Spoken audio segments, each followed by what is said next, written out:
Hello, I want to talk to you guys about a question I get asked all the time.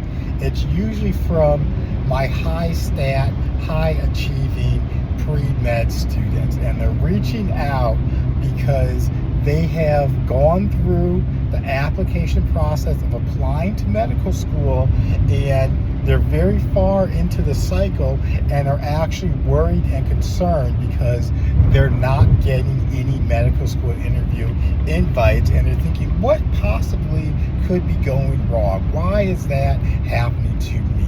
I have a very strong GPA and my MCAT is competitive, and everybody told me that essentially I am a shoe-in for getting into medical school, and then reality strikes and they're not moving forward in the application process, and they're very worried and they're concerned because they spent all this time being a pre-med and it looks like it's not paying off.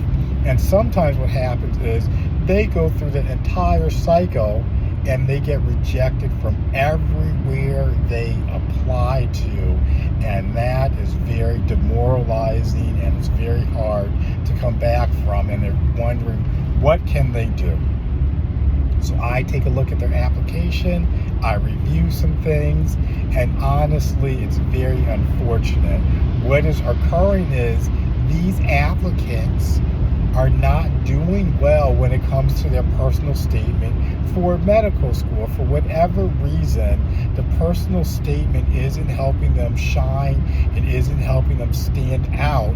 It's actually hurting their chances for getting into medical school, and that's what is occurring. These high stat applicants are writing what we would deem a mediocre or a lackluster personal statement that doesn't inspire a reader or an AdCom to say, hey, let's invite this applicant to our medical school by granting them an interview. And if you don't get an interview, you're not getting into medical school.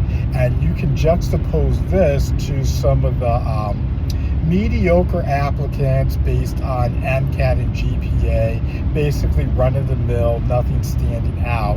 And you wonder, why are these applicants getting into medical school as opposed to the high stat applicant? And it comes down to how the mediocre applicant is writing and presenting themselves. They know that everything is at stake.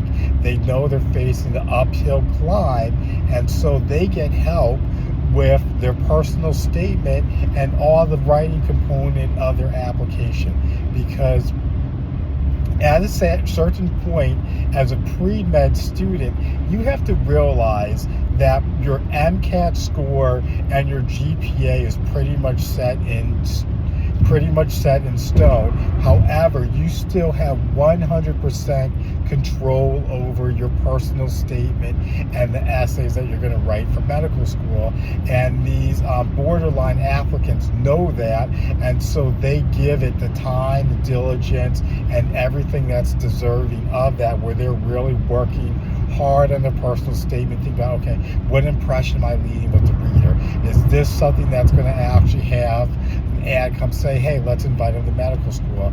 And if not, they're going to rework it and do everything possible to overcome any deficiency that they have in their application, because they know they really have one chance and one shot to get into medical school, and they're going to make sure that it counts and their application is going to move forward. And I want to help you make sure that your application moves forward, because you spent 2 to 3 years already as a pre-med going through classes, studying. You probably spent thousands of hours as a pre-med student studying for organic chemistry, biology, physics, all of that. You want to pay off for that, and then you also spent hundreds of hours preparing for the MCAT and doing everything with that, even taking some prep courses to make sure that you're going to be competitive with that. And then it behooves you to spend at least 15-20 hours on your personal statement for medical school to make sure it shines and make sure you're telling your story in the most compelling way possible so that you actually can get into medical school. And that's what I help students do. So if you're an applicant, you're struggling, you don't know where to get started, you know how to say what you want to say, you know what it is, but you just can't convey that appropriately, you certainly need to reach out to me at drpremed.com to get help with that so that you will become out on the winning side of a medical school admissions decision. And that's what I help pre-med students. It's not just a grammar, spell check. Those are easy. Anybody can help you with that. But it's about the content, the topics, having a theme to your personal statement, and just giving AdComs what they want to see.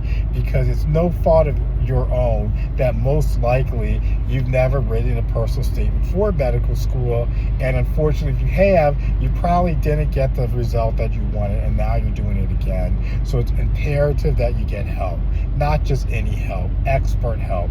I have been doing this for years and years, and I know right off the bat what makes a strong personal statement. You got to think the AdComs, they're inundated with application that they have to read. So you really only have seconds to make a positive first impression for them, and I will help you do that. I will be your guide, walking you through so that you can avoid any landmines or any pitfalls, that can totally derail your application, because I don't want to see you, whether you're a high stat applicant or a borderline who really needs that personal statement to shine, not get into medical school after putting years and years of effort into this process. So again, Dr. Spears here with drpremed.com, here to help you compose a compelling personal statement that's going to get you in the door, get you seen by AdComs, so that you can go on, get into medical school, and be on your way to becoming a doctor. Reach out. You can find me, drpremed.com.